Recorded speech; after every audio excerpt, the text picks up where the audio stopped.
Yash toxic ಚಿತ್ರಕ್ಕೆ ಮತ್ತಷ್ಟು ಸಂಕಷ್ಟ ಎದುರಾಗುವ ಸಾಧ್ಯತೆಗಳು ಕಂಡು ಬರ್ತಾ ಇದೆ. ಬಿಕಾಸ್ ಟಾಕ್ಸಿಕ್ ಟ್ರೇಲರ್ಗೆ ನಾವು ಅನುಮತಿಯನ್ನೇ ಕೊಟ್ಟಿಲ್ಲ ಅಂತ ಚಲನಚಿತ್ರ ಸೆನ್ಸಾರ್ ಮಂಡಳಿ ಹೊಸದೊಂದು ಬಾಂಬ್ ಸಿಡಿಸಿದೆ.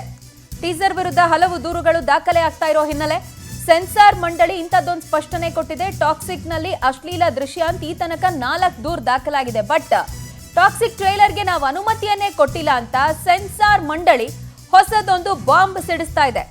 ಹಾಗಾದ್ರೆ ಯಾರ ಅನುಮತಿ ಈ ಟ್ರೇಲರ್ ಪಡ್ಕೊಂಡಿದೆ, ಹೆಂಗೆ ಇದು ರಿಲೀಸ್ ಆಯಿತು, ಅನೇಕ ಪ್ರಶ್ನೆಗಳು ಹೇಳುವಂತಹ ಸಮಯ ಇದು. ಟಾಕ್ಸಿಕ್ ಟ್ರೇಲರ್ಗೆ ನಾವು ಅನುಮತಿಯನ್ನೇ ಕೊಟ್ಟಿಲ್ಲ ಅಂತ ಹೇಳಿ ಚಲನಚಿತ್ರ ಸೆನ್ಸಾರ್ ಮಂಡಳಿ ಹೊಸದೊಂದು ಬಾಂಬ್ ಸಿಡಿಸ್ತಾ ಇದೆ. ಹಲವು ದೂರುಗಳು ದಾಖಲಾಗ್ತಾ ಇದೆ ಟೀಸರ್ನ ವಿರುದ್ಧ. ಈ ಹಂತದಲ್ಲಿ ಸೆನ್ಸಾರ್ ಮಂಡಳಿ ಕೊಡ್ತಿರುವಂತಹ ಈ ಸ್ಟೇಟ್ಮೆಂಟು ಸಾಕಷ್ಟು ಚರ್ಚೆಗೆ ಅಂಡ್ ಆತಂಕಕಾರಿ ಬೆಳವಣಿಗೆ ಕೂಡ ಇದು.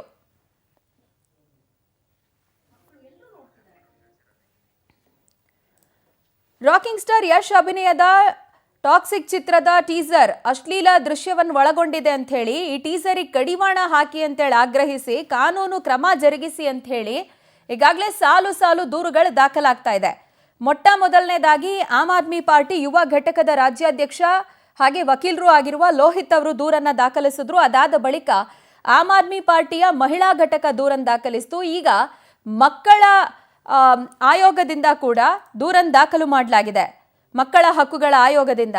ಬಟ್ ಈ ಹಂತದಲ್ಲಿ ಸೆನ್ಸಾರ್ ಬೋರ್ಡ್ ಕೊಡ್ತಿರುವಂತ ಸ್ಟೇಟ್ಮೆಂಟ್ ಇದೆಯಲ್ಲ, ನಾವಿದಕ್ಕೆ ಅನುಮತಿಯನ್ನೇ ಕೊಟ್ಟಿಲ್ಲ ಅಂತ. ಹಾಗಾದ್ರೆ ಯಾರು ಇದಕ್ಕೆ ಜವಾಬ್ದಾರಿ ತೆಗೆದುಕೊಳ್ತಾರೆ ಅನ್ನೋದು ಪ್ರಶ್ನೆ. ಡೀಟೇಲ್ಸ್ ಕೊಡ್ತಾರೆ ನಮ್ಮ ಪ್ರತಿನಿಧಿ ವರ್ಷಿತಾ, ನಮ್ಮೊಂದಿಗೆ ದೂರವಾಣಿ ಸಂಪರ್ಕದಲ್ಲಿದ್ದಾರೆ. ವರ್ಷಿತಾ, ಒಂದ್ ಕಡೆ ಸಾಲು ದೂರುಗಳು ದಾಖಲಾಗ್ತಾ ಇರುವ ಸಂದರ್ಭ, ಸೆನ್ಸಾರ್ ಬೋರ್ಡ್ ನಾವಿದಕ್ಕೆ ಅನುಮತಿಯನ್ನೇ ಕೊಟ್ಟಿಲ್ಲ ಅಂತ ಹೇಳೋ ಮೂಲಕ ಕತೆಗೆ ಒಂದು ಹೊಸ ಟ್ವಿಸ್ಟ್ ಕೊಡ್ತಾ ಇದೆ.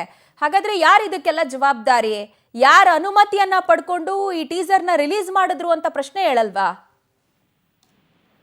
ಎಸ್ ಪ್ರಜ್ವಲ, ಯಾಕಂದ್ರೆ ಇದು ದಿನಕ್ಕೊಂದೊಂದು ತಿರುವನ್ನ ಪಡ್ಕೊಳ್ತಾ ಇದೆ. ಯಾಕಂದ್ರೆ ಇವತ್ತಿನ ತನಕ ಕೂಡ ಏನು ಮಕ್ಕಳ ಆಯೋಗಕ್ಕೆ ಒಂದಷ್ಟು ಕಂಪ್ಲೇಂಟ್ ಗಳಾಗಿರ್ಬೋದು, ಜೊತೆಗೆ ಒಂದಷ್ಟು ಹೋರಾಟಗಾರರು ಕೂಡ ಕಂಪ್ಲೇಂಟ್ ಗಳನ್ನ ಮಾಡ್ತಾ ಇದ್ರು. ಇದೀಗ ಒಂದು ಹೊಸ ಶಾಕಿಂಗ್ ವಿಚಾರ ಏನಪ್ಪಾ ಅಂತ ಅಂದ್ರೆ, ಇದಕ್ಕೆ ಸೆನ್ಸಾರ್ ಮಂಡಳಿಯೇ ಏನು ಅನುಮತಿಯನ್ನ ಕೊಟ್ಟಿಲ್ಲ.